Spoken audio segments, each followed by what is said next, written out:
কিছু মানুষ আমাদের সাথে সারা জীবন থাকতে আসে না, তারা শিখিয়ে দিয়ে যায় বেটার খুঁজে পেলেই কেউই না পাশে থাকে না। কিছু মানুষ এত সুন্দর করেই অভিনয় করতে পারে যে বোঝাই যায় না যে ভালোবাসাটা মিথ্যা ছিল নাকি সত্যি। আমাদের সম্পর্কটা ছিল 1 বছরের, আর এই অল্প সময়ে আমি তাকে এতটা ভালোবেসে ফেলেছিলাম যা আমি নিজেও বুঝতে পারিনি। একদিন আমার ফ্রেন্ড ওর গার্লফ্রেন্ডের সাথে দেখা করতে গিয়েছিল, আর আমিও সাথে গেলাম। আমার বন্ধুর গার্লফ্রেন্ডের সাথে সেও এসেছিল। মেয়েটিকে দেখার জন্য ওর স্কুলের সামনে দাঁড়ায় থাকতাম। আমার এই পাগলামিগুলো দেখে এক পর্যায়ে মেয়েটিও রিলেশনে যেতে রাজি হলো। ওর মোবাইল ছিল না, বাসার মোবাইল থেকে কথা বলতে অনেক সমস্যা হতো। এই জন্য আমি একটা মোবাইল কিনে দিই। ওর সাথে কথা বলতে নিজের মধ্যে অন্যরকম ভালো লাগা কাজ করতো।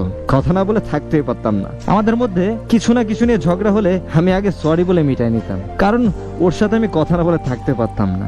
একদিন কথা বলার সময় ওর আম্মু ওর মোবাইলটা দেখে ফেলে, আর উনি ফোনটা নিয়ে নেয়। আবার নতুন আরেকটা মোবাইল কিনে আমার বন্ধুর গার্লফ্রেন্ডের মাধ্যমে ওকে আবার দিই।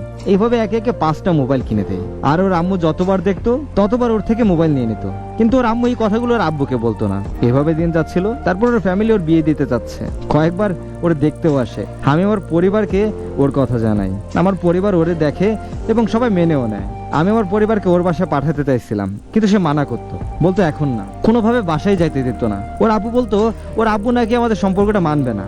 আমি বাইরে গিয়ে কোর্ট ম্যারেজ করে নিতে চাইছিলাম অনেকবার। ও বলতো ও করতে রাজি।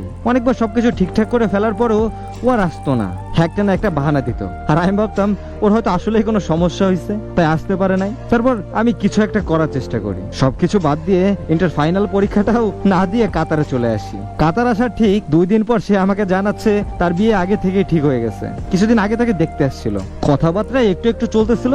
1 সপ্তাহ আগে ওর বিয়ে ফাইনাল হয়ে গেছে। আমি জানলে ঝামেলা করব, তাই আমাকে আর সে জানায় নাই। ছেলেটার টাকা পয়সা ঘরবাড়ি সবকিছুই আছে, আর ওরও নাকি ওই ছেলেটাকে পছন্দ হয়ে গেছে। আমি অনেক বোঝানোর চেষ্টা করছি, বারবার রিকোয়েস্ট করছি, কান্নাকাটি করছি, কিন্তু ও বলে এখন আর কোনো কিছু করা সম্ভব না।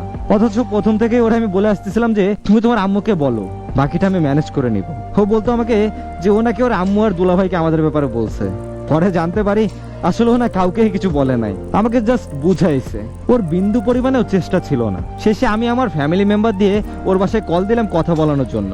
আর কল কেন দিলাম তার জন্য সে আমাকে অনেক উল্টাপাল্টা কিছু বললো। আমি ওকে অনেকবারই বলছিলাম যে আমাকে যদি ভালো না লাগে তাহলে আমাকে সরাসরি বলে দিও, আমি নিজ থেকে সরে যাব, কারণটাও কখনো জানতে চাইবো না। তাও না বলে নাটকটা শেষ পর্যন্ত করলো। অথচ একটা সময় আমার জন্য কান্না করতেও দেখছিলাম মেয়েটাকে। চোখের জলেও যে অভিনয় করতে পারে মানুষ, সেটা না জানতাম না। পরে জানলাম ওই ছেলেটাকে ওর আসলে অনেক পছন্দ হয়েছে, তাই আমি আর কিছু বলি নাই। আমি চলে আসার 1 মাস পর ওদের বিয়ে হয়।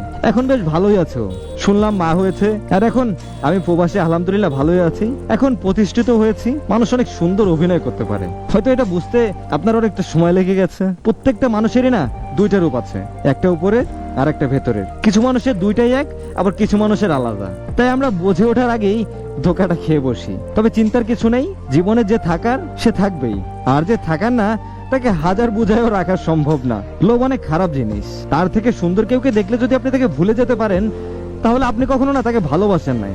সে ছিল আপনার জীবনের একটা অপশন, আর যখন আপনি বেটার অপশন পেয়েছেন তখন সেই মানুষটাকে ছুড়ে